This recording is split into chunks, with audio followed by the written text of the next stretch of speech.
Halo, Assalamualaikum, salam sejahtera. Perkenalkan, saya Neutrina Lamsari, calon guru pemuda Angkatan 7 dari Kabupaten Jombang, instansi SMK Negeri Mojo.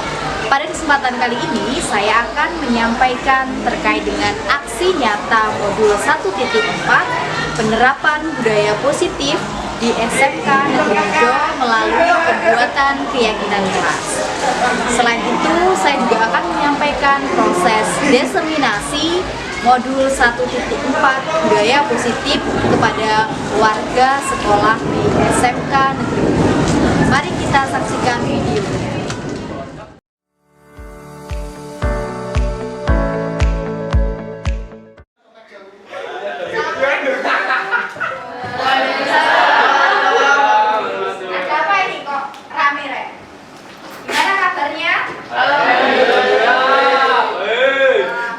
Selamat datang di semester baru ya, semester genap tahun pelajaran 2022-2023. Gimana liburannya? Alhamdulillah. Apa ini? Menyenangkan atau menyedihkan atau mengecewakan ini, Re? Oh, biasa saja. Ya, semester baru kita tampil dengan semangat baru.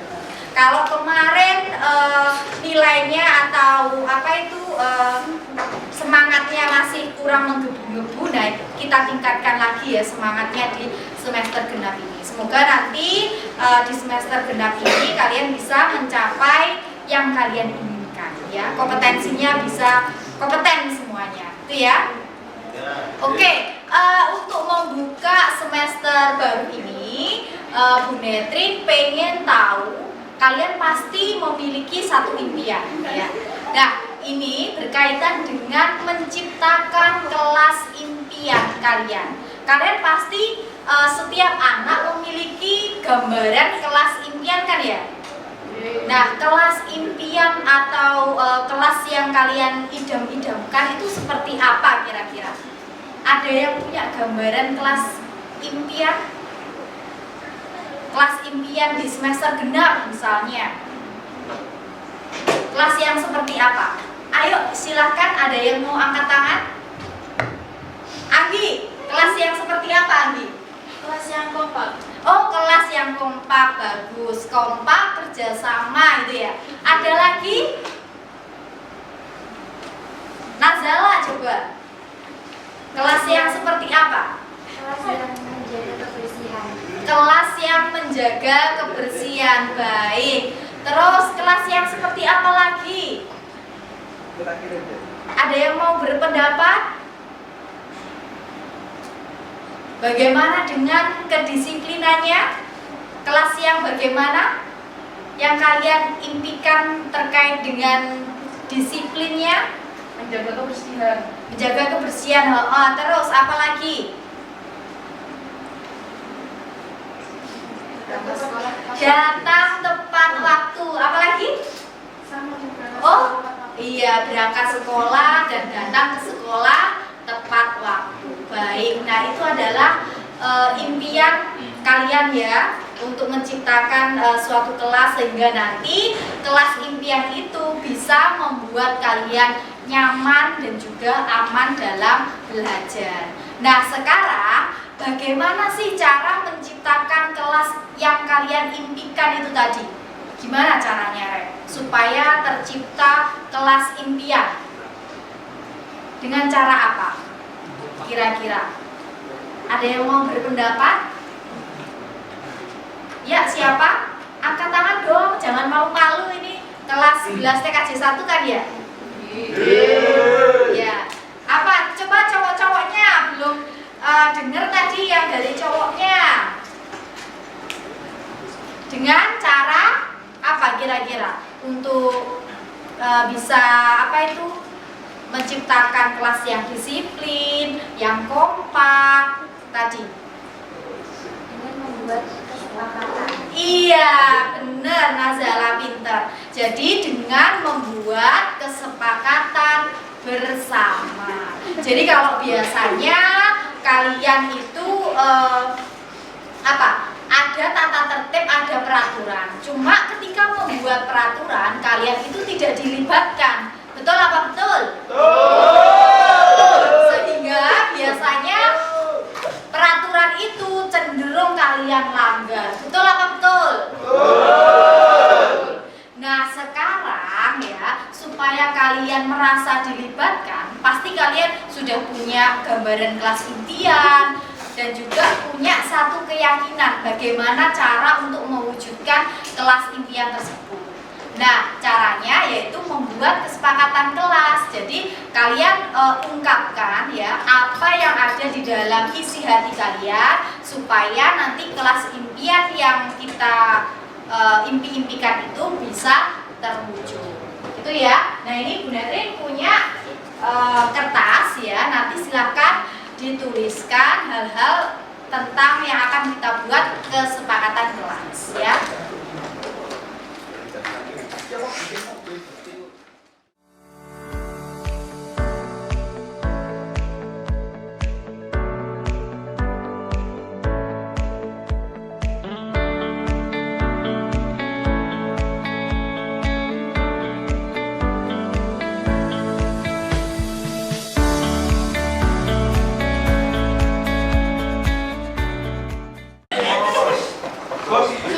Sudah semuanya?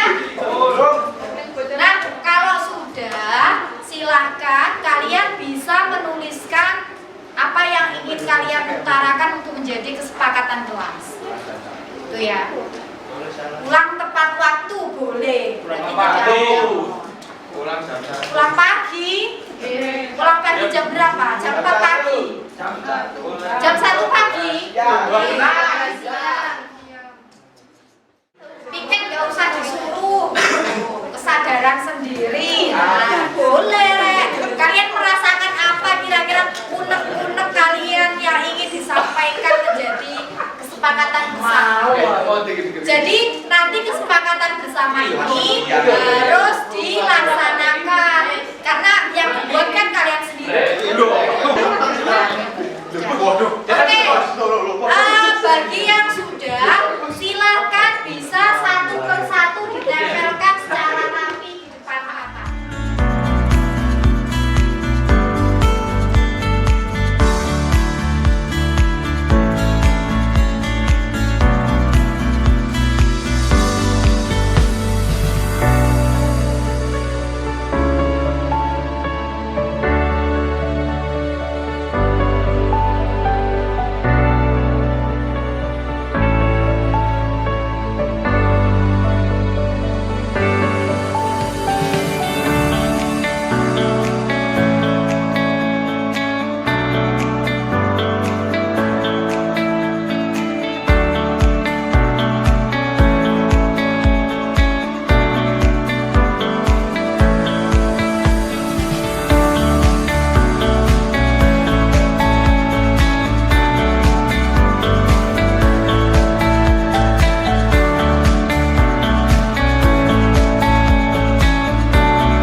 ada yang menyampaikan di sini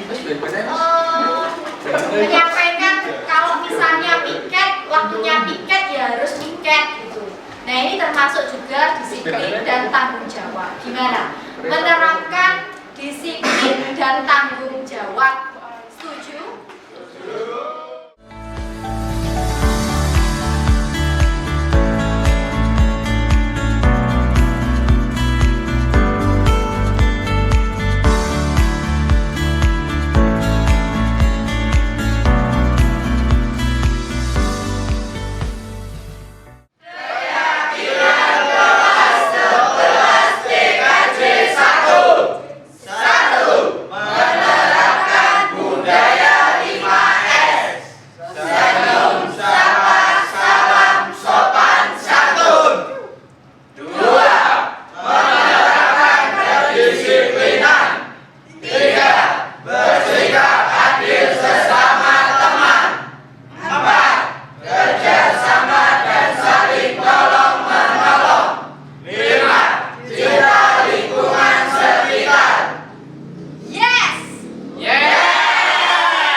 Dengan adanya keyakinan kelas, semoga saya dan teman-teman bisa menjalankan dengan baik dan semoga kedepannya bisa menjadi pribadi yang lebih disiplin.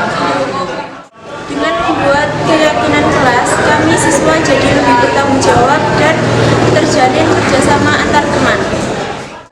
Saya merasa senang dengan membuat keyakinan kelas. Saya berharap semua siswa bisa memiliki karakter yang positif.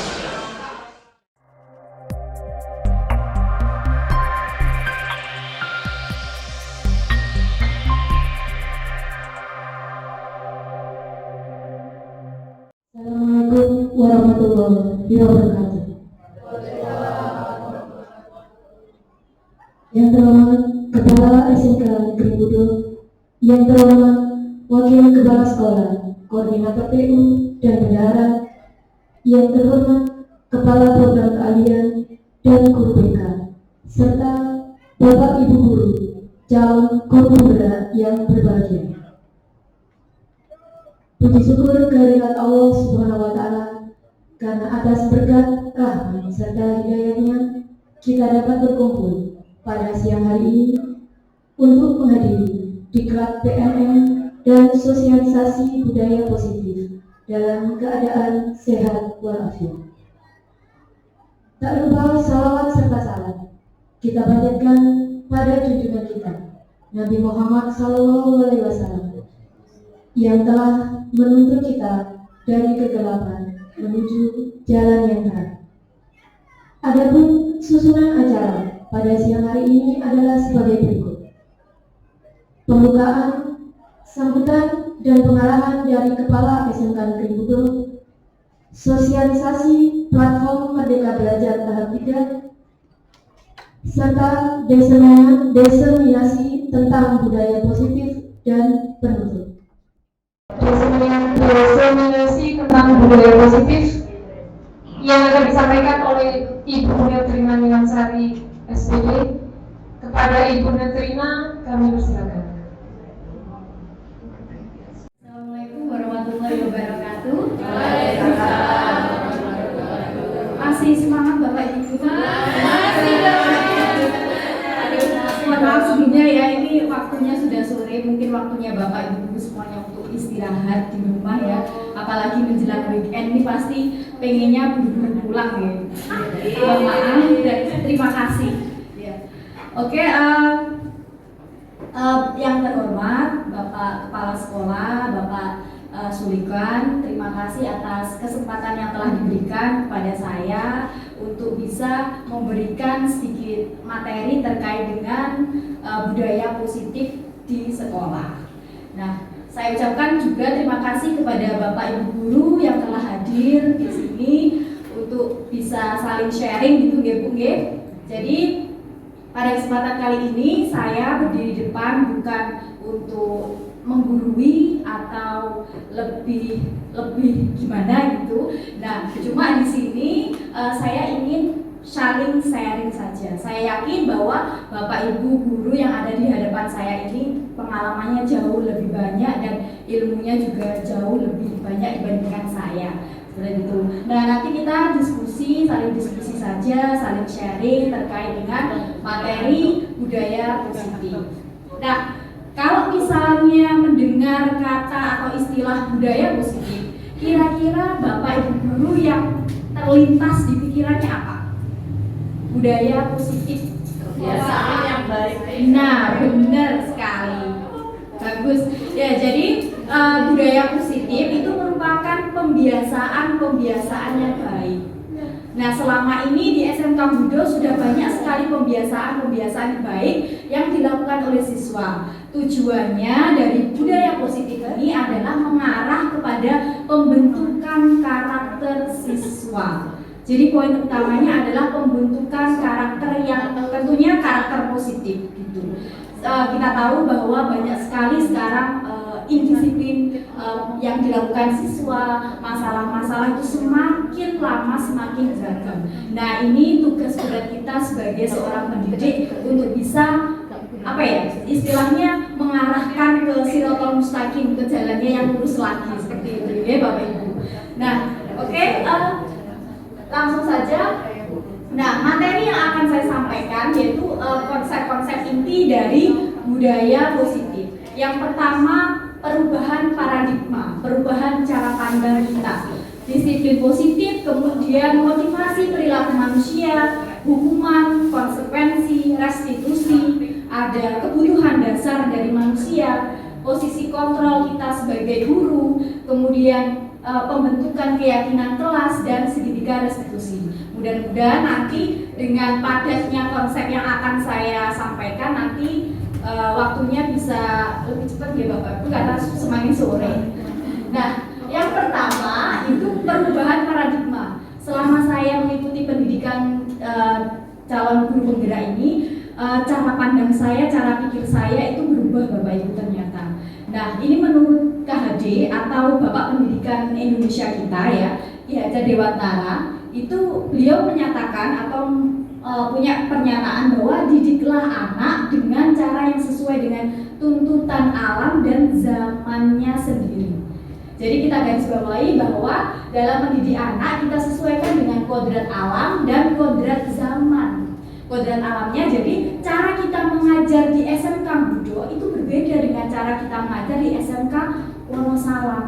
Karena apa? Sosiokulturalnya, budayanya itu berbeda, lingkungan sekitarnya berbeda. Beda lagi kalau misalnya SMK Budo dibandingkan dengan SMK yang ada di pesisir laut, itu berbeda juga cara kita mengajarnya seperti itu. Jadi sesuaikan dengan kondisi atau budaya lingkungan sekitar. Kemudian sesuai dengan kodrat zamannya, artinya bahwa kita tidak bisa menyamakan model pembelajaran yang kita terima dulu ketika di sekolah dengan saat ini Bapak Ibu, karena zamannya sudah berbeda.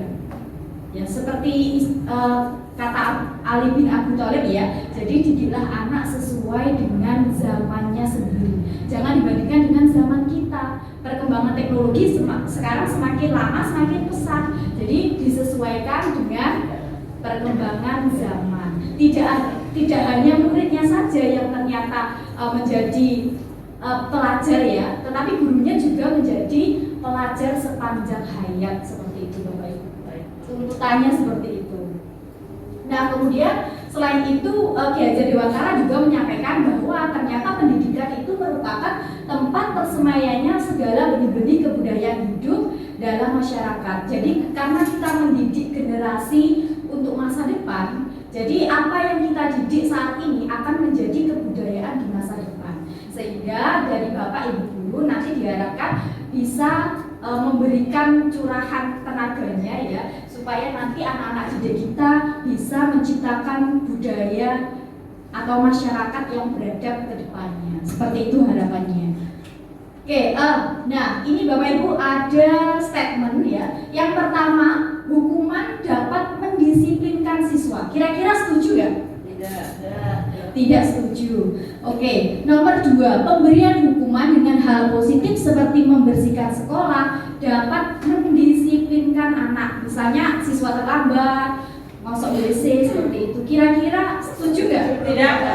Tidak setuju. Oke.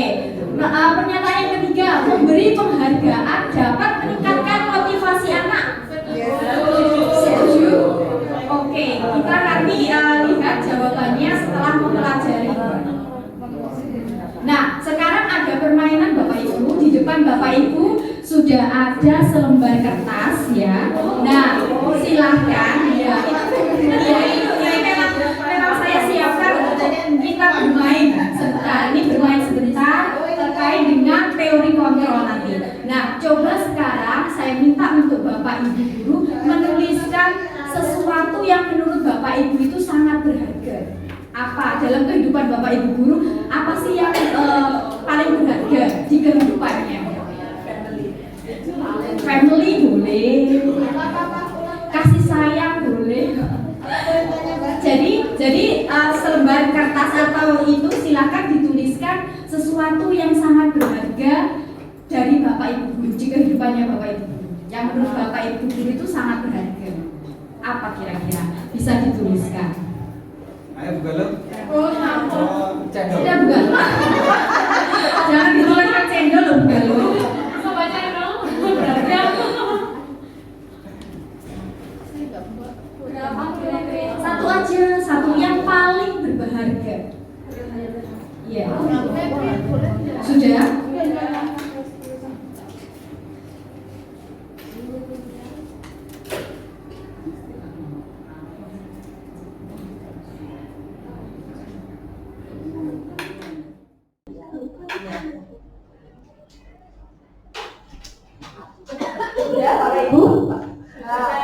Sudah, kalau sudah, sekarang silakan digenggam di tangannya.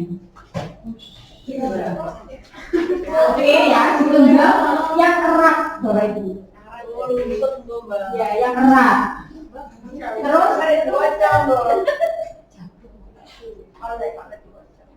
sudah. Nah, kalau sudah, silakan temannya yang ada di sampingnya atau saling merebut. Mencoba membuka genggaman punya temannya. Enggak boleh pakai tangan yang sampingnya, Bu.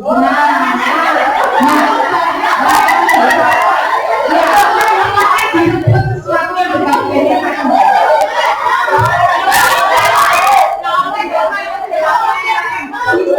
bisa mengancam temannya, menggoda.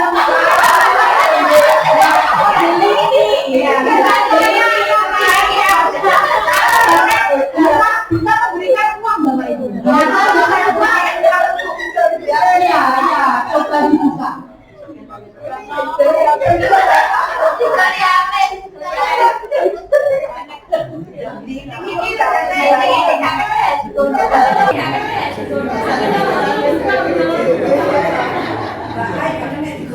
Ya, gimana Bapak Ibu hasilnya?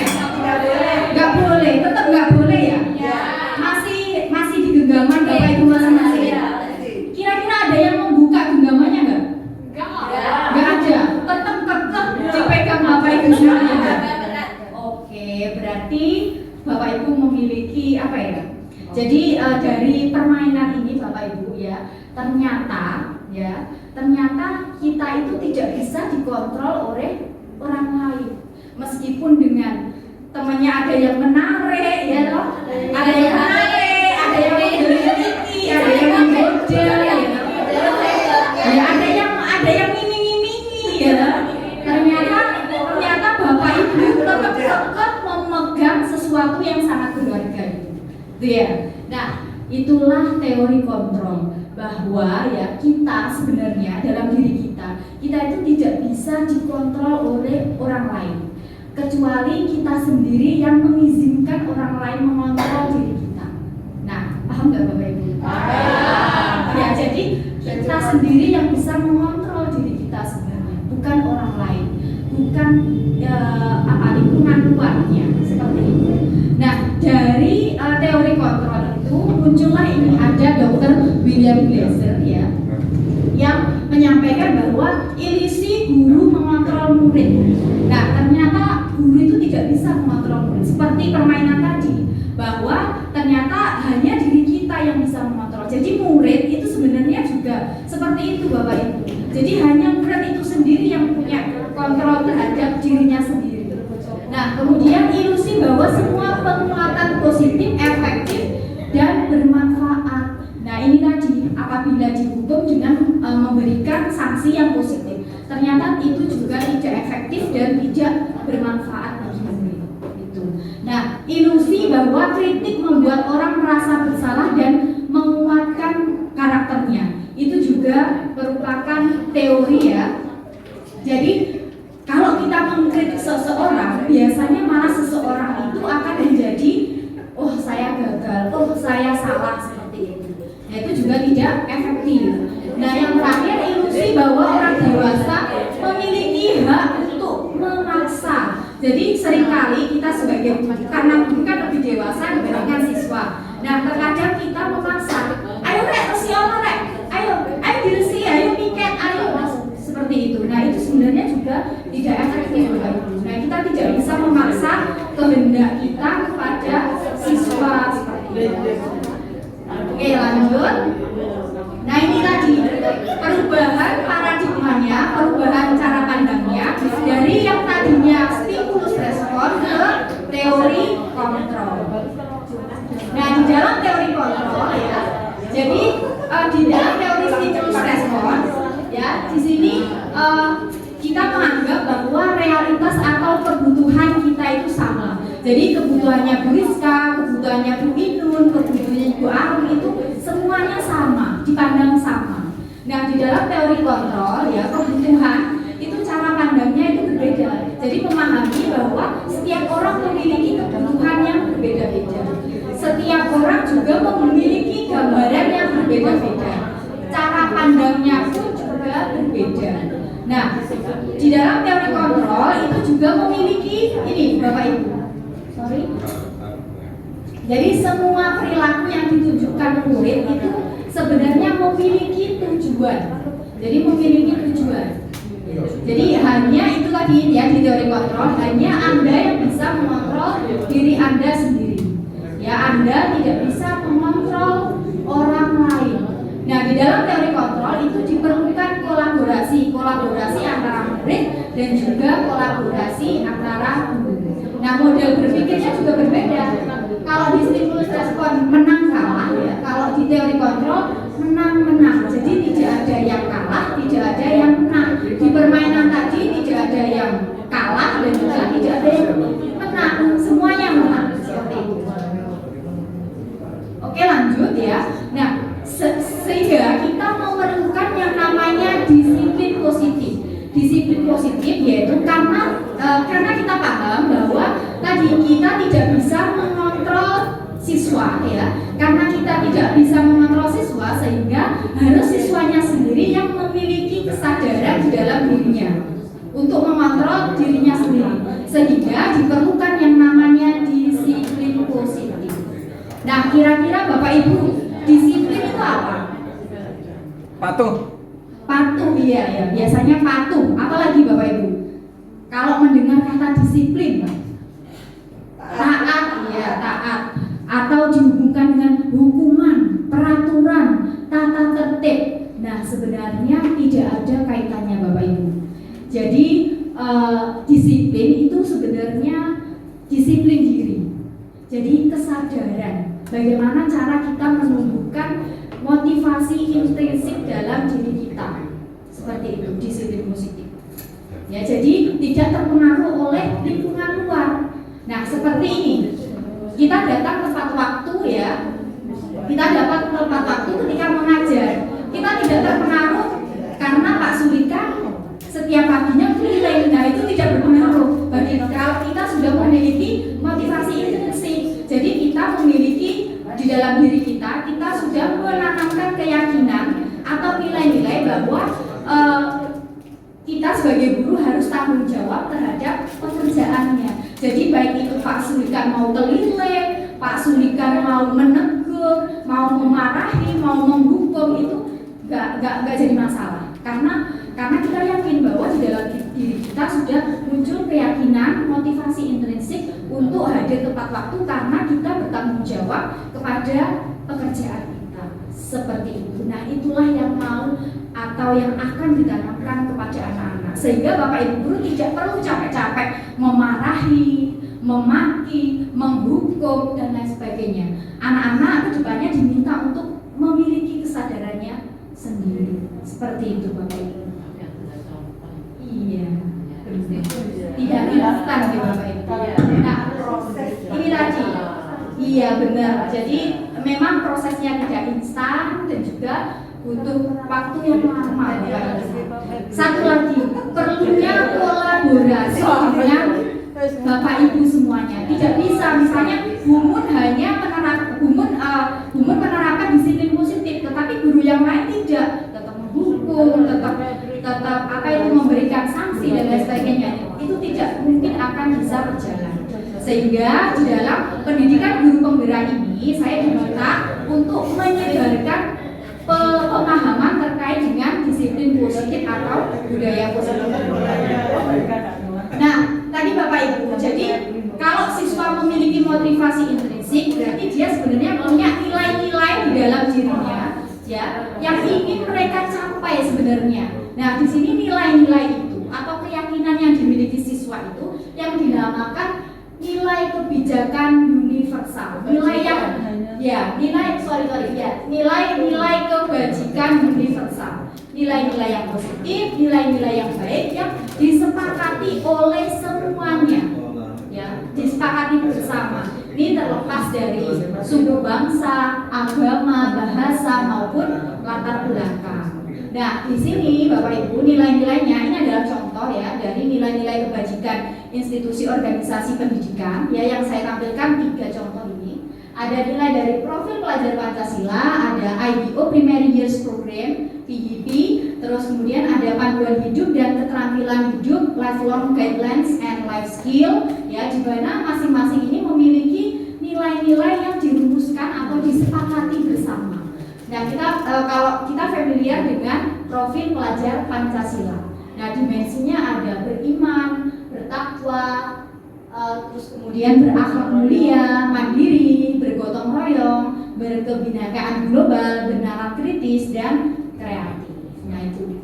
Nah, di institusi pendidikan kita, kalau kita menerapkan kurikulum Merdeka Belajar, maka yang dipedomani ya nilai-nilai yang dipedomani oleh peserta didik yang nantinya dicapai oleh peserta didik ya ini tadi profil pelajar Pancasila di mana memiliki 6 dimensi. Jadi berakhlak mulia, beriman, berkebinekaan global, bergotong royong, kreatif, bernalar kritis dan mandiri. Itu sebenarnya tujuan utama dari pendidikan. Sekarang tujuan dari pendidikan itu tidak berorientasi pada nilai saja Bapak Ibu. Jadi nilai itu sudah dikesampingkan. Yang penting sekarang anak itu membentuk anak supaya bisa menjadi profil pelajar Pancasila, memiliki 6 dimensi tadi. Nah, ini Bapak Ibu ada statement dari James Wilson. Pernyataannya seseorang menunjukkan perilaku tertentu karena dilatar belakangi oleh 3 level motivasi. Jadi kita dalam berperilaku sebenarnya dimotivasi oleh 3 level ini. Nah, silakan Bapak Ibu ini ada ilustrasi ya. Saya tayangkan. Silakan dianalisis 3 motivasi itu apa saja. Saat menjadi murid, sebagian dari kita pernah merasakan hukuman. Hukuman berlari keliling lapangan, berdiri di depan kelas, dicap sebagai pemalas, bodoh karena tidak bisa menjawab soal-soal, dan lain sebagainya. Kita dijanjikan jika menjawab pertanyaan dengan benar, kita dihadiahi coklat atau permen. Kita diiming-imingi kalau tugas selesai dengan cepat, kita bisa pulang duluan. Kita rajin mengerjakan tugas, belajar dengan tekun sampai larut malam, semangat membaca karena rasa ingin tahu, bahkan berkelompok membuat suatu pertunjukan atau prakarya seni. Kira-kira apa yang saat itu membuat kita begitu semangat? Nah, kira-kira 3 level motivasi itu tadi apa Bapak Ibu yang pertama? Diberi hadiah. Diberi hadiah, diiming-imingi, ada penghargaan, ada reward. Yang pertama tadi push up, lari keliling lapangan, hukuman, iya. Terus yang terakhir ini tadi tanpa disuruh siswa sudah sudah rajin belajar, apa? Iya, menghargai dirinya sendiri, ya kesadaran ya Bapak Ibu. Betul sekali. Jadi ada 3 level motivasi. Yang pertama menghindari rasa sakit atau hukuman. Yang kedua levelnya kita melakukan perilaku itu hanya untuk mendapatkan imbalan atau penghargaan dari orang lain. Dan yang terakhir yaitu karena kita melakukan sesuatu itu karena ingin menghargai diri kita sendiri. Nah, kira-kira yang paling bagus yang mana Bapak Ibu? Nomor 3, benar sekali. Jadi sebenarnya secara naluri seseorang itu apa ya Bapak Ibu? Ingin menghindari rasa sakit ini. Ini pasti Bapak Ibu. Jadi terkadang kita takut kalau tidak masuk kelas, takut nanti ada teman figur piketnya yang nyantol terus dilaporkan kepala sekolah. Nah itu ya Bapak Ibu, saya juga mengalami seperti itu. Terkadang muncul rasa itu. Nah ternyata level motivasi saya masih ada di level 1 ini. Karena apa? Karena motivasi luar, bukan dalam diri saya sendiri, seperti itu. Nah terkadang juga kita menunjukkan perilaku yang positif, misalnya oh saya inginlah dipuji orang, saya ingin membantu orang supaya dilihat, saya ingin datang tepat waktu, saya ingin show up supaya dipuji orang. Nah itu juga level yang kedua, itu level yang berasal dari luar. Nah sedangkan level yang ketiga ini tingkatannya karena kita sudah sadar menghargai diri kita sendiri.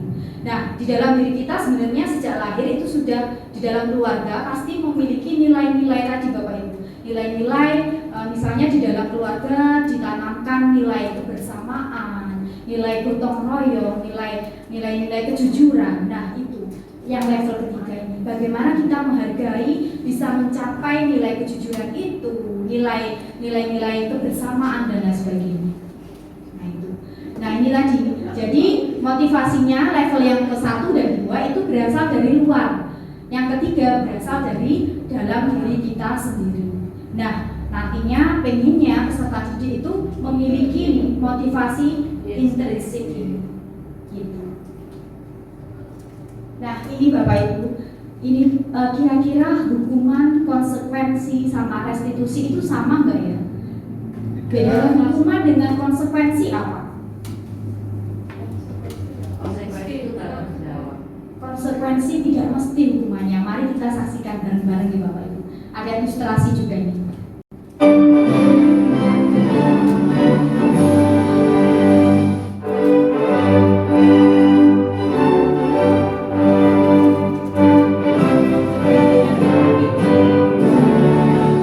Dina, kamu tahu salah apa? Iya Bu, maaf, tapi saya ketinggalan. Ketinggalan terus. Lain kali dibawa topinya supaya kamu gak kepanasan. Sudah sana, berdiri di lapangan. Hormat dibawa bendera selama 15 menit. Iya gimana Bapak Ibu? Kok banyak yang ketawa ini kenapa ya Bapak Ibu ya? Merasa ya, sama saya juga Bapak Ibu. Saya mempelajari modul 1.4 ini, budaya positif ini, merasa tertampar Bapak Ibu. Ternyata selama ini yang saya lakukan itu ternyata tidak efektif, sia-sia gitu Bapak Ibu. Nah ini merupakan yang dinamakan hukuman Bapak Ibu. Terdapat kata-kata Bu Sinta yang menjadikan ini diri. analisisnya. Lalu terdapat juga bahasa tubuh yang intimidatif seperti menunjuk-nunjuk disertai intonasi suara yang tinggi. Semua perlakuan ini akan membentuk konsep diri yang negatif pada Rina. Ia bisa menjadi tidak percaya diri, terlebih dia dihukum di depan teman-temannya dan harus berdiri sendirian. Ini bukan situasi positif yang mendukung murid ke arah disiplin jangka panjang. Nah inilah efek samping dari hukuman itu. Misalnya tadi Rina dihukum menghormat pada tiang bendera selama 15 menit dan dia sendirian, sehingga dia akan membentuk konsep diri yang negatif seperti itu. Dia merasa tidak percaya diri dan lain sebagainya, sehingga anak itu menjadi malu. Mohon maaf ya Bapak Ibu ada yang salah.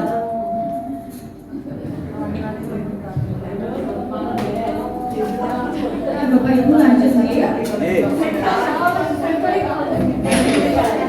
Kalau tadi kalau ini konsekuensi maaf ya Bu. Haus nih. Anak-anak, selesai mengerjakan halaman 50, lanjutkan sampai halaman 56 ya. Baik Pak. Ya, Aska, jadi basah tuh nih pas aku. Sudah. Aska, ayo jika salah, apa yang harus dilakukan? Ayo minta maaf. Pagi Aska, mana masker kamu? Oh iya, maaf Pak, saya lupa pakai. Kamu tahu kan apa konsekuensinya jika tidak memakai masker? Iya Pak, belajar sendiri di perpustakaan. Baik, silahkan langsung ke perpustakaan.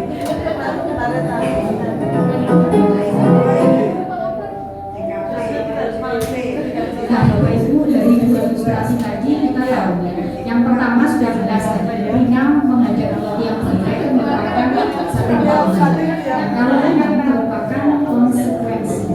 Nah, ilustrasi yang pertama kita tahu bahwa Pak gurunya langsung menentukan solusinya. Ayo minta maaf seperti itu. Nah, yang ketiga ini si murid-muridnya dia bertanya dulu. Kamu sudah tahu kan konsekuensinya apa kalau tidak memakai masker? Nah, murid dan juga sebelumnya berarti sudah ada konsekuensinya, ya kesepakatannya lebih dahulu ya kesepakatannya, sehingga murid sudah tahu ya harus bagaimana seperti itu. Waduh, azan lagi Sudah, nggak apa-apa. Lanjut. Oke. Astagfirullahaladzim, mohon maaf ya Allah. Sudah pertama tadi. Tiap menit ada azan kan? Oke, lanjut ya Bapak Ibu. Nah ini Aska mendapatkan sanksi sesuai aturan. Pasangan berada dalam posisi pemantau kesalahan murid dan mengingatkan bahwa setiap kesalahan mempunyai konsekuensi sesuai kesepakatan. Ibu dan Bapak Guru sekalian, dengan melihat kedua ilustrasi di atas, kita sudah lebih mengerti akan bentuk konsekuensi. Apakah dari kedua solusi di atas ada yang membuat murid berhasil memperbaiki masalahnya? Jika konsekuensi dilakukan seperti dalam ilustrasi 2, kira-kira motivasi Haska untuk tidak mengulangi kesalahannya kembali apa ya? Apakah karena Haska memang sadar pentingnya masker? Atau karena dia takut dan malas belajar sendiri di perpustakaan? Lalu, di kedua ilustrasi di atas, tidak ada yang mengajak Haska untuk belajar memperbaiki kesalahannya. Haska mendapatkan sanksi. Tidak ada yang membantu Haska untuk bagaimana solusinya sih, harus bagaimana saya gitu. Dari kedua ilustrasi tadi antara hukuman dan konsekuensi. Nah ini Bapak Ibu, setelah tadi kita membedakan antara hukuman konsekuensi ya, langsung saja nih Bapak Ibu, ini tidak begitu itu tadi berlatih seperti itu aja. Nah ini langsung saja karena tadi Aska itu tidak ada yang membantu untuk mencarikan solusi ya, cuma ditanyai konsekuensinya apa ya, ke belajar di perpustakaannya gitu. Jadi cuma ke perpustakaannya, akhirnya dia tidak sadar, kemudian Aska mungkin saja akan mengulangi perbuatan yang sama. Nah, Bapak Ibu guru bisa menerapkan yang namanya restitusi. Kira-kira sudah pernah dengar Bapak Ibu istilah restitusi? Baru dengar. Oke, apa sih restitusi itu sebenarnya? Nah, ini merupakan menciptakan kondisi bagi murid untuk memperbaiki kesalahannya sehingga mereka bisa kembali pada kelompok mereka. Nah, prosesnya ini adalah proses kolaboratif antara murid dan juga gurunya. Jadi terjadi dialog seperti itu Bapak Ibu. Sehingga nanti anak itu berpikir, oh ternyata saya salah, ternyata saya melakukan ini, terus efeknya ini, terus kemudian saya untuk memperbaiki kesalahan saya itu harus begini toh, gitu. Solusinya seperti ini toh. Nah, seperti itu restitusi namanya. Bagaimana ini bisa terjadi? Saya menendang bola ke atas, Pak. Kebiasaan kamu, Aldi. Sudah Bapak bilang tidak boleh main bola di dalam kelas. Selalu saja kamu. Sudah begini apa yang bisa kamu lakukan? Tidak bisa apa-apa kan? Maaf Pak. Sudah, jangan ulangi lagi. Nah, ini tidak ada solusi yang diharapkan. Nah, ini penerapan segera restitusinya. Bagaimana ini bisa terjadi? Saya menendang bola ke atas Pak. Kenapa kamu main bola di kelas, Aldi? Saya bosan Pak, tapi sekarang langit-langitnya jadi bolong dan rusak. Baik, Bapak mengerti kalau kamu bosan, tetapi atapnya jadi bolong begini. Kira-kira apa yang bisa kamu lakukan untuk memperbaiki ini semua? Gini saja Ali, coba kamu pikirkan apa solusinya. Bapak bisa kasih kamu waktu sampai jam pelajaran Bapak selesai. Ya, setelah itu kasih tahu Bapak apapun rencana kamu untuk menyelesaikan masalah ini.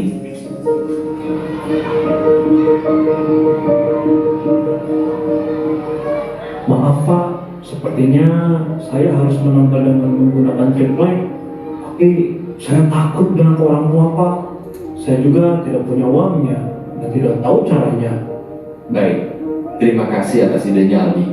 Ini saja, Bapak bisa bantu kamu bicara dengan orang tua kamu untuk menceritakan masalah ini dan juga untuk masalah uang. Lalu kamu bisa ke Mang Acin untuk meminta tolong membantu memperbaiki atap kelas. Apakah itu membantu? Ya Pak, terima kasih.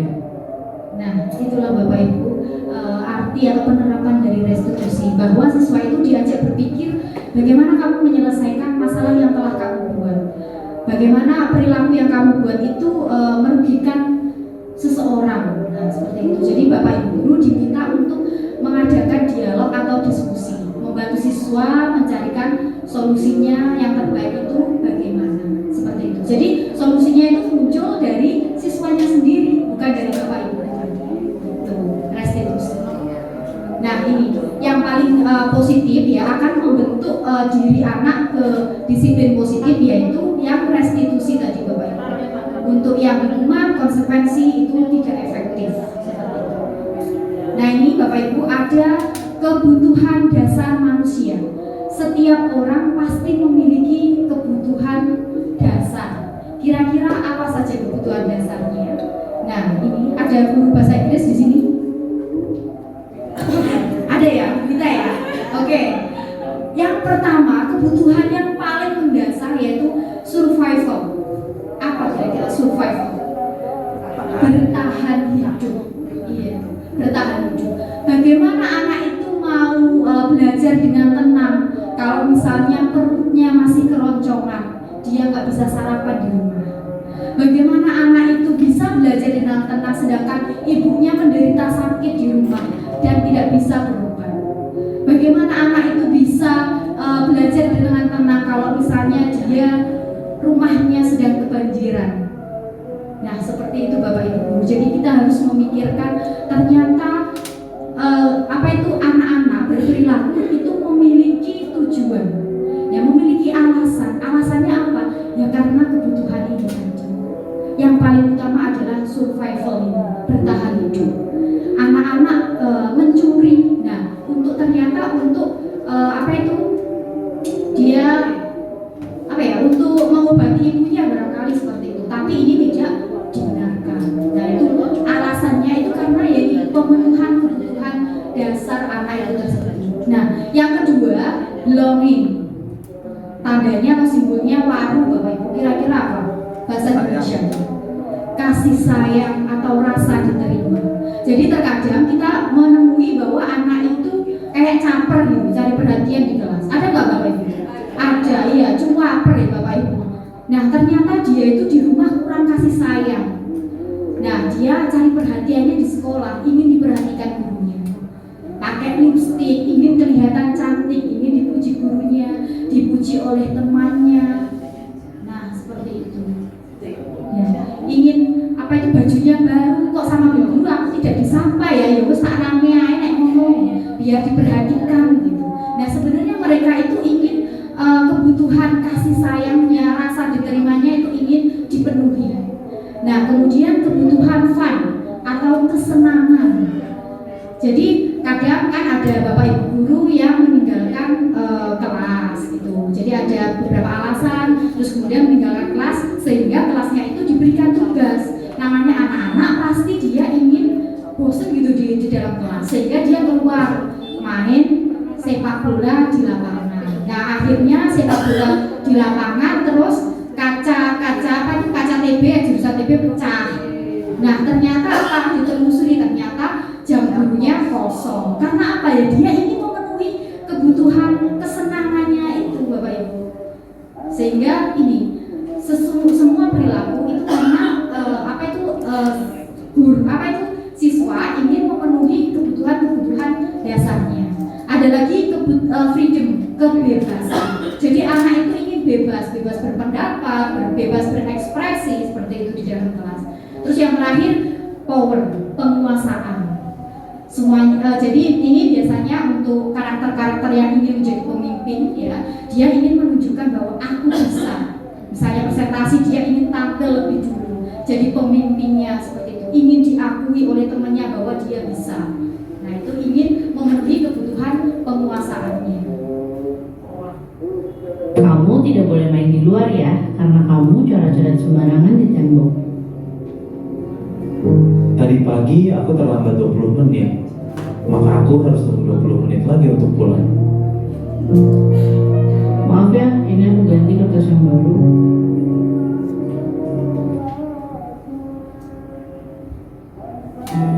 Kasus A adalah murid TK mencoret-coret tembok. Jika alasannya karena iseng dan bosan, maka dia mencari kebebasan. Jika jawabannya adalah karena dia senang melakukannya, maka itu adalah kesenangan yang berusaha dipenuhi.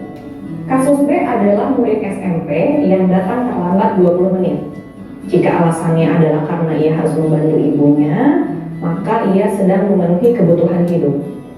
Jika ia mengatakan bahwa ia kesiangan, ibunya tidak membangunkannya, maka ia mungkin sedang berupaya memenuhi cinta dan kasih sayang. Ia ingin diperhatikan oleh gurunya atau ibunya, karena gurunya pasti akan melaporkan hal tersebut pada orang tuanya. Kasus C adalah murid SD yang merobek kertas temannya.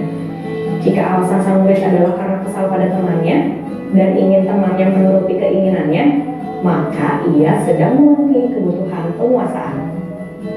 Dengan mengerti dan membuka diri atas beragamnya kebutuhan dasar manusia, maka kita bisa memberikan ruang kepercayaan dan empati pada setiap kesalahan murid. Ketika kita bisa mengerti kebutuhan apa yang sedang ia ingin penuhi, reaksi kita akan menjadi lebih tenang, tidak menghakimi. Kita bisa berkomunikasi dengan lebih baik kepada murid. Disinilah proses restitusi bisa kita mulai. Dengan memahami kebutuhan dasar manusia, kita menjadi lebih sadar bahwa murid kita sebenarnya adalah manusia, sama seperti kita. Mereka juga bisa salah. Nah, itu Bapak Ibu yang paling penting. Jadi akhirnya kita berempati terhadap perilaku siswa. Kita mencari tahu alasan-alasannya dan akhirnya kita akan berempati, kemudian juga sadar bahwa setiap orang pasti melakukan kesalahan seperti diri kita. Nah ini Bapak Ibu untuk melakukan restitusi tadi ada 5 posisi kontrol yang dilakukan. Ada sebagai penghukum, pembuat merasa bersalah, teman, pemantau, dan yang terakhir manajer. Nah ini ada sedikit ilustrasi ya, silakan Bapak Ibu melihatnya terkait dengan posisi kontrol.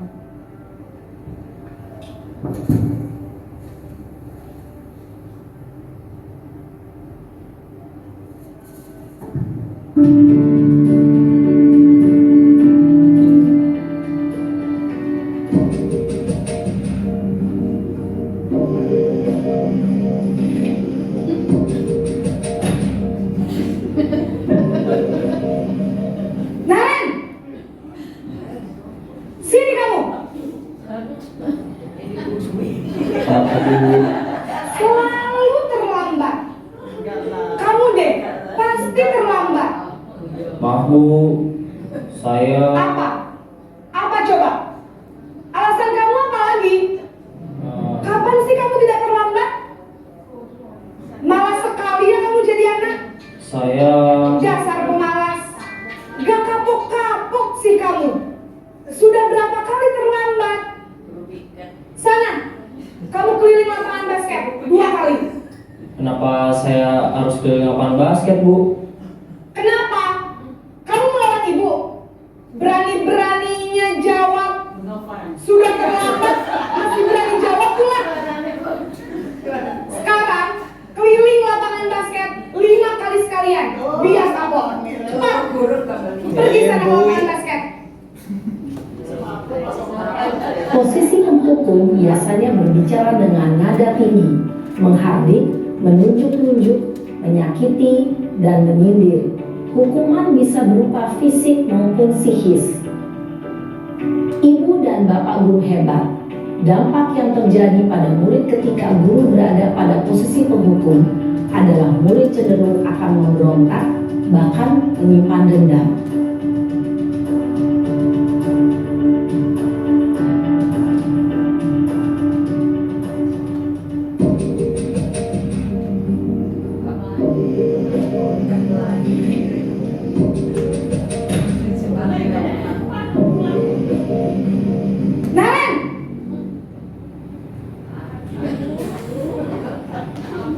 Selamat pagi, Bu. Naren, kamu kenapa terlambat lagi, nak? Ya Tuhan, Naren, kamu senang ya bikin ibu susah ya? Kalau kamu terlambat lagi, nanti ibu yang ditegur bapak kepala sekolah, nak. Bisa ibu tidak bisa membina kamu. Duh, gimana ini? Maaf, Bu. Duh, Gusti Naren, kamu suka ya kalau ibu ditegur bapak kepala sekolah? Terus, sekarang ibu harus tulis apa ini di buku absen? Ini kamu sudah sering terlambat loh. Ibu harus apa coba? Maaf, Bu. Maaf sekali. Ya sudah, lain kali jangan bikin ibu susah lagi ya, nak ya. Ibu tidak akan kuat lagi kalau kamu begini terus. Bisa jantungan kalau ibu ditegur bapak kepala sekolah. Sana cepat kelas. Maaf ya, Bu. Maaf sekali.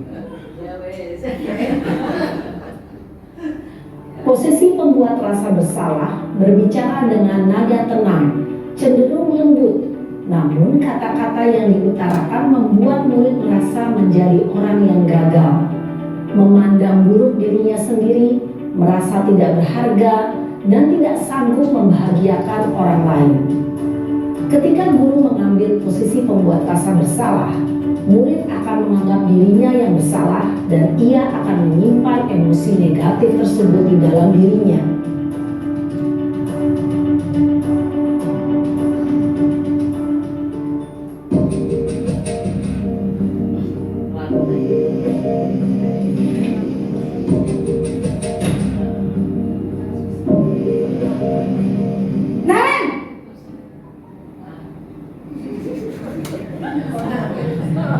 Selamat pagi, Bu. Wah, sudah jam berapa ini, nak? Terlambat lagi ya sayang. Iya, Bu. Habis ibu saya lupa bangunkan saya, Bu. Kamu malah menyalahkan ibu kamu. Kamu bukannya anak yang larinya paling kencang. Kok terlambat sih? Iya, Bu. Saya memang terlambat bangun tadi. Jadi, biarpun saya lari kencang, tetap gak kekejar, Bu. Ya sudah sana, nanti lain kali larinya lebih kenceng lagi ya, biar gak terlambat lagi. Bikin seneng ibu, demi ibu, bisa kan? Bisa lah, Bu. Ya sudah sana masuk kelas, ibu beresin urusan absen kamu. Kamu ini ada-ada saja. Dalam posisi teman, guru berbicara dengan nada suara ramah, akrab, cenderung bersendar gurau untuk menjaga suasana tetap santai. Murid akan merasa senang, aman, dan akrab dengan guru. Identitas yang tercipta adalah identitas sukses atau berhasil. Namun, perlu diingat, karena ini masih dorongan eksternal, maka ada faktor ketergantungan dari murid kepada orang tertentu. Di sini, guru absennya, sehingga di lain waktu, murid murid bisa berperilaku baik, namun hanya kepada orang-orang tertentu saja.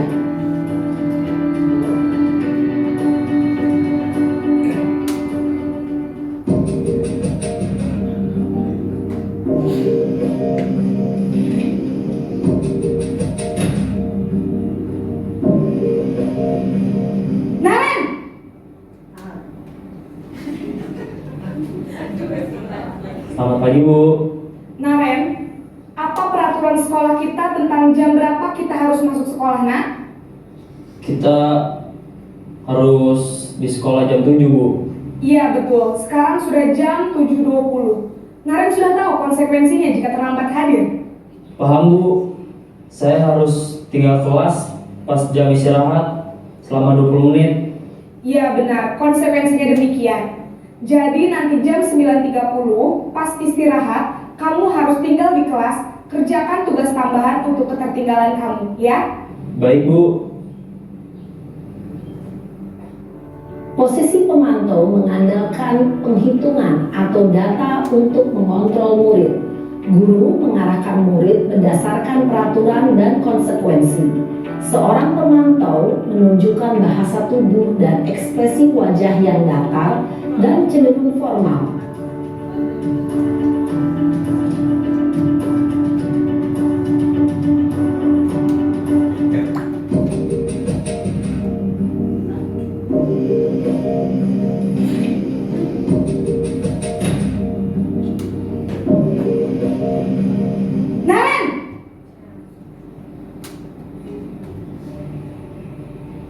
Selamat pagi, Bu. Selamat pagi, Naren. Maaf, Bu. Saya terlambat. Iya, sekolah masuknya jam 7, sekarang sudah jam 7.20. Jadi sekarang bagaimana ini, Naren? Maaf, Bu. Saya lupa setel alarm saya semalam. Baiklah, menurut kamu, keyakinan sekolah yang mana yang perlu kamu tingkatkan? Menghargai diri sendiri dan orang lain mungkin, ya, Bu. Setuju. Jadi, apakah Naren meyakini prinsip saling menghormati tersebut? Iya, Bu. Saya meyakininya. Apakah Naren bersedia memperbaiki masalah keterlambatan ini? Bersedia, Bu. Bagaimana kamu akan perbaiki masalah keterlambatan ini? Saya akan coba untuk tidak lupa menyetel alarm saya, Bu. Baik, kalau Naren lupa menyetel alarm di rumah, ada orang yang kira-kira bisa bantu mengingatkan tidak? Ada, Bu. Kakak saya, Kak Emma. Ada lagi selain Kak Emma? Selain Kak Emma, ada ibu saya. Baik, jadi yang mengingatkan Naren adalah Kak Emma dan ibu kamu, ya? Kira-kira akan mulai setel alarm kapan nih, Naren? Setelah pulang sekolah, akan segera saya lakukan. Baik, jadi Naren akan setel alarm untuk bangun besok pagi dan akan diingatkan oleh kakak dan ibunda Naren, ya? Ada lagi yang mungkin perlu dilakukan, Naren? Agar tidak terlambat bangun lagi. Tidak ada, Bu. Baik, Naren. Terima kasih untuk kerjasama kamu. Sekarang kamu perlu kembali ke kelas untuk belajar. Baik, Bu. Terima kasih. Posisi manajer adalah posisi kontrol yang disarankan untuk membimbing murid memiliki sikap disiplin yang positif, yaitu murid yang mandiri, bertanggung jawab, dan dapat memecahkan masalah. Tujuan dari posisi ini adalah agar murid dapat berefleksi atas tindakannya. Guru akan dengan tulus memberikan pertanyaan-pertanyaan bermakna, sehingga membuat murid dapat belajar dari kesalahannya dan mencari sebuah solusi untuk menyelesaikannya. Ibu dan bapak guru hebat. Oke, Bapak Ibu, dari 5 posisi kontrol tadi, kira-kira yang biasanya Bapak Ibu pilih posisi yang mana? Posisi Teman.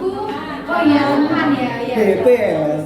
Ya, bisa itu terus. Wow. Bisa pendapatnya atau Mbak Mareta? Biasanya yang diposisikan Bapak Ibu posisi yang mana? Saya biasanya Ya, bisa disampaikan di depan, boleh, monggo. Iya, Bruce, gimana Bruce? Atau Bu Mareta?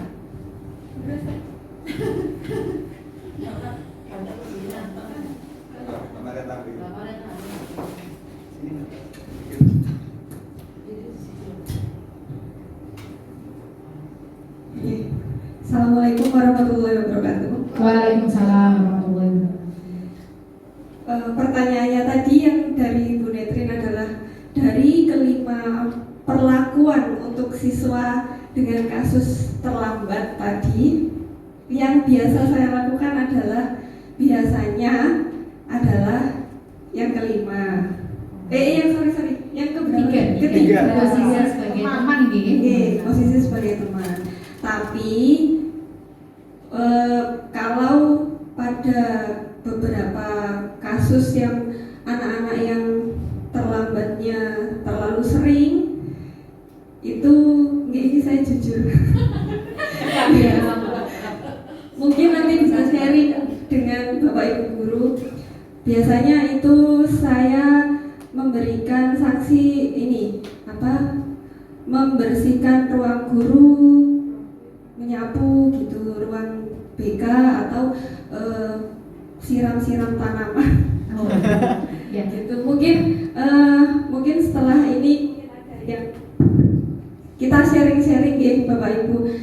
Kalau bisa nanti mungkin sekalian juga kelanjutan dari tata tertib atau gimana gitu nih. Iya, terima kasih atas pendapatnya Bu Barenta. Jadi barangkali ada Bapak Ibu guru yang lain yang memiliki pendapat yang berbeda. Bu Ruth, silakan. Kalau dari saya pribadi yang kebetulan paling sering bersinggungan dengan siswa ya, kelihatannya kelima-limanya sudah pernah semua diterapkan. Artinya apa? Kita tidak bisa fokus ke satu dari 5 pilihan itu, tapi 5 alternatif itu kita pilih berdasarkan kebutuhan dan kondisi. Karena apa? Ya siswa-siswa kita itu kadang kalau kita memperlakukan seperti teman, dia juga melunjak. Iya. Nah, artinya ya ini, tetapi mungkin dari sekian yang diuraikan tadi itu memang untuk hukuman yang fisik itu yang mungkin perlu dihindari. Karena sebenarnya ketika kita sudah ada di posisi teman dengan anak-anak itu juga punya rasa untuk ini istilahnya merasa bersalah, kemudian malu kalau melakukan kesalahan itu lagi. Nah seperti itu. Artinya ya memang antara kalau dikaitkan dengan yang awal tadi antara hukuman, konsekuensi, restitusi itu sebenarnya tahapan dalam membentuk siswa yang mana setiap siswa juga tidak sama mendapat perlakuannya. Misalnya tadi kita menjadi tahu BK ya paling sering tahu kenapa anak ini jadi sering terlambat. Oh ternyata sebelum dia berangkat sekolah dia harus membantu orang tuanya di pasar berjualan, sehingga dia mau tidak mau pagi mengantar ikut berjualan. Ada siswa kita yang begitu. Atau ada ini ya Bu Mun ya yang harus kerja, ngomong adiknya itu ternyata mereka terlambat itu juga punya alasan yang mungkin itu adalah kebutuhan, tapi yang paling banyak ya karena memang dia ingin melanggar. Karena ketika kita cross check dengan orang tua didatangkan itu ternyata orang tuanya udah peduli sejak subuh sudah dibangunkan, kemudian orang tuanya bekerja dia tidur lagi. Nah itu yang paling sering, sehingga yang paling ini ya untuk anak-anak yang mendapat hukuman, konsekuensi atau restitusi itu beragam lah. Nah, seperti itu. Cuma mungkin dari sekian sampai pada bagian ini penguraiannya saya menjadi lebih ini bertambah wawasan untuk menghadapi pelanggaran siswa itu harus seperti apa. Terima kasih Bu Netrin atas ilmunya. Iya, sama-sama. Luar biasa sekali pendapat dari Bu. Jadi untuk pertama nih Bapak Ibu, ya memang Bapak Ibu ya sangat beragam sekali masalah-masalah yang kita hadapi ketika di sekolah. Ya, tidak bisa sebenarnya bisa mengkombinasikan kelima posisi kontrol tersebut. Tapi di sini perlu diingat bahwa tadi kita harus menciptakan identitas anak itu identitas sukses, bukan identitas gagal seperti itu. Jadi yang tadi identitas gagalnya itu di posisi penghukum sama pembuat merasa bersalah. Nah, Ki Hajar Dewantara juga mengatakan bahwa hukuman itu boleh saja misalnya dipakai, boleh. Tetapi kalau misalnya tidak ada cara lain yang bisa digunakan untuk merubah anak itu, boleh memakai hukuman. Tetapi alangkah lebih baiknya hukuman itu dihindarkan, seperti itu Bapak Ibu. Jadi memang dari 5 posisi kontrol tadi, yang ideal adalah posisi manajer, seperti itu. Nah, kita belajar bareng-bareng. Nah, ini Bapak Ibu ya, di posisi manajer tadi kita tahu bahwa ada yang namanya keyakinan kelas. Nah, apa itu keyakinan kelas? Ini dibentuk ya kesepakatan dari seluruh warga kelas. Jadi inginnya mereka itu di dalam kelas tuh pasti punya gambaran kelas impiannya seperti apa. Misalnya saya memimpikan kelas yang bersih Bu, teman-temannya enak, kompak dan lain sebagainya. Nah, untuk mencapai keinginan-keinginan atau impian dari anak-anak itu, maka dibuatlah yang namanya kesepakatan atau keyakinan kelas. Nah, ini langsung saja Bapak Ibu ya. Jadi keyakinan kelas. Nah, seperti ini Bapak Ibu, saya sudah mencoba menerapkan di kelas 11 TKJ 1 dan 10 TKJ 1. Nah, di sini ada macam-macam Bapak Ibu. Ada yang tidak mengganggu privasi temannya, tidak ngegeng, tidak buang sampah pada sembarangan di lorong-lorong meja gitu. Jadi semuanya kita tampung di sini. Anak-anak diminta untuk untuk menuliskan pernyataan-pernyataan positif tentang kelas impiannya. Nah, dari pernyataan-pernyataan itu kita rangkum menjadi keyakinan kelas. Nah, ini. Ya, jadi dibentuk secara universal. Ada dari keyakinan-keyakinan tadi tidak mungkin kita bentuk ada 36 keinginan anak atau pernyataan positif anak. Nah, ini dibentuk ya kalimat-kalimat universal. Nah, ini saya rangkum di kelas 11 TKJ 1 ada cinta lingkungan sekitar, kemudian bersikap adil sesama teman, tidak membeda-bedakan. Ada lagi nih, menerapkan budaya 5S, senyum, sapa, salam, sopan, santun, dan lain sebagainya. Sehingga dengan keyakinan kelas ini harapannya Bapak Ibu, harapannya siswa itu karena kalau peraturan kan dibuat oleh sekolah satu pihak saja. Nah, sedangkan kalau keyakinan kelas itu berarti kesepakatan antara guru dan juga siswa, semuanya mempunyai andil sendiri, sehingga nanti potensi untuk melanggar anak itu lebih cenderung kecil seperti itu peluang melanggarnya, karena mereka sudah memiliki keyakinannya masing-masing, dibentuk bersama-sama, dan ini tadi keyakinan ini sudah ditandatangani bersama. Jadi anak-anak sudah sepakat dan setuju untuk melakukan keyakinan kelas itu. Nah, ini tadi tahapan-tahapan dalam membentuknya. Jadi semuanya warganya ikut berkontribusi. Nah, selanjutnya ini yang terakhir Bapak Ibu, ya, segitiga penerapan segitiga restitusi. Kita tahu bahwa restitusi tadi itu adalah bagaimana kita mencari solusi dari perilaku atau masalah-masalah anak.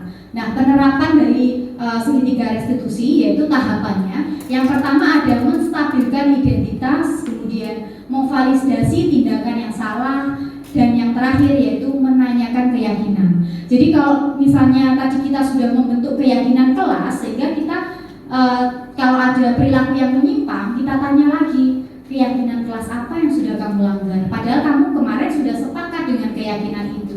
Kenapa kamu langgar? Seperti itu. Jadi untuk menerapkan segitiga restitusi ini memang harus membuat yang namanya keyakinan kelas terlebih dahulu. Seperti itu. Nah, ini langsung saja Bapak Ibu.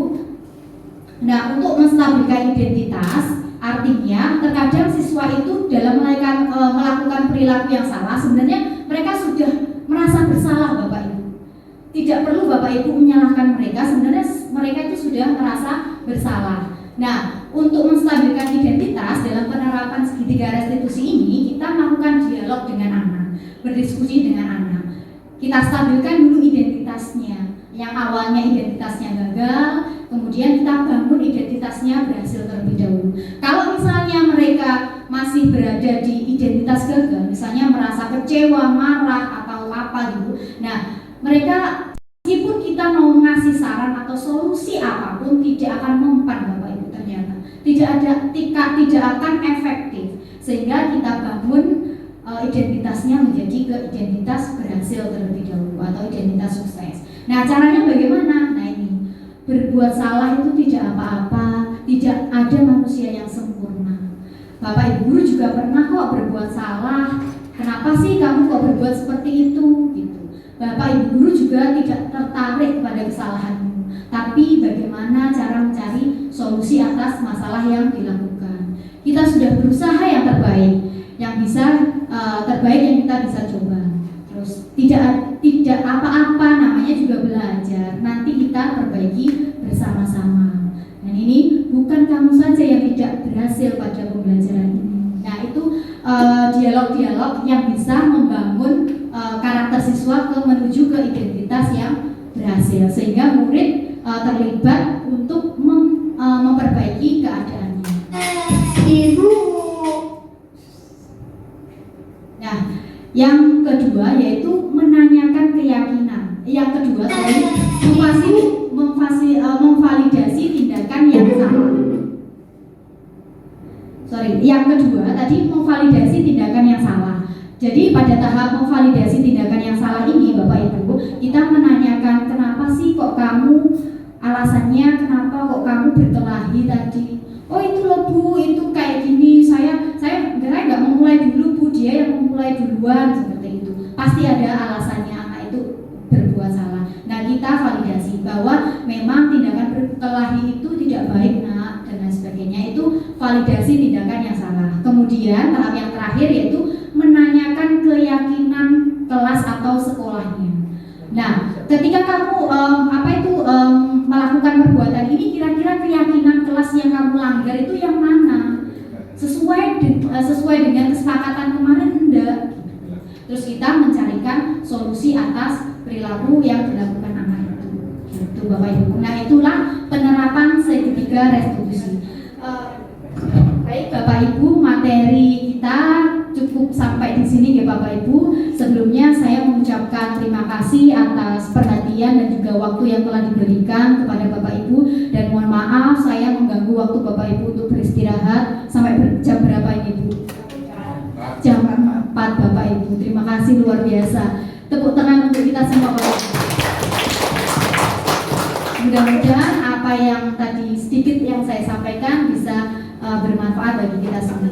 Saya akhiri, wassalamualaikum warahmatullahi wabarakatuh.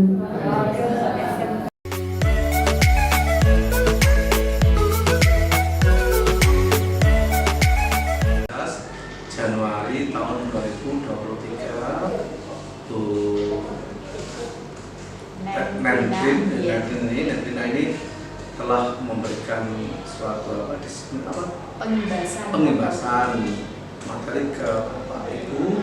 Akan langsung saya ikuti sebagai kepala sekolah SMK Mudo, dan alhamdulillah ini bagus sekali karena di dalamnya disampaikan itu juga mengenai kedisiplinan siswa, juga sudah Bapak dan Ibu. Jadi seperti itu Bu. Jadi ya kalau saya memang mengikuti dari awal hingga akhir, dari saya tahu materinya, saya tahu apa yang disampaikan, itu bagus sekali Bu. Memangnya Bu perlu juga teman-teman itu dari situ kan sudah merasa bahwa kita itu harus disiplin. Nah, itu ajakan seperti itu. Dan juga di sana kemarin juga saya terima kasih karena ada materi yang juga memberikan suatu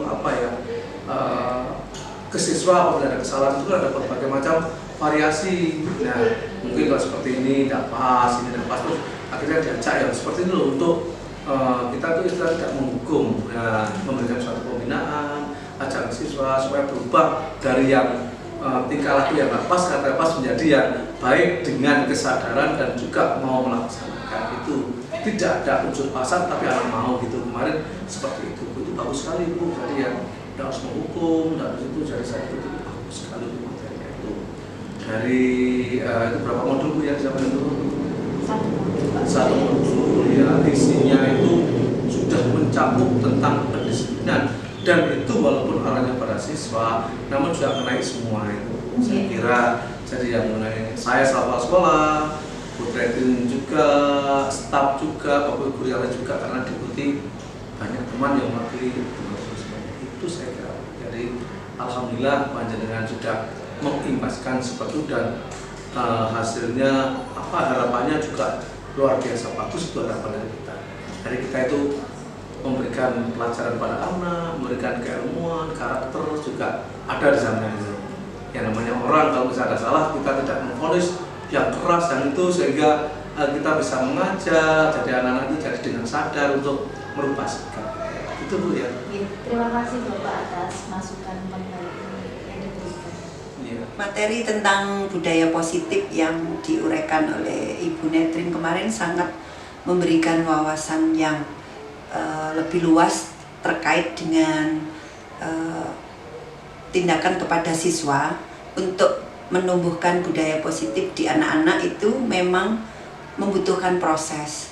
Tetapi sebenarnya anak-anak kita itu bisa untuk dilatih, kemudian diberikan pengarahan sehingga mereka memiliki budaya positif seperti yang diharapkan di dalam materi yang saya terima dalam uraian tersebut.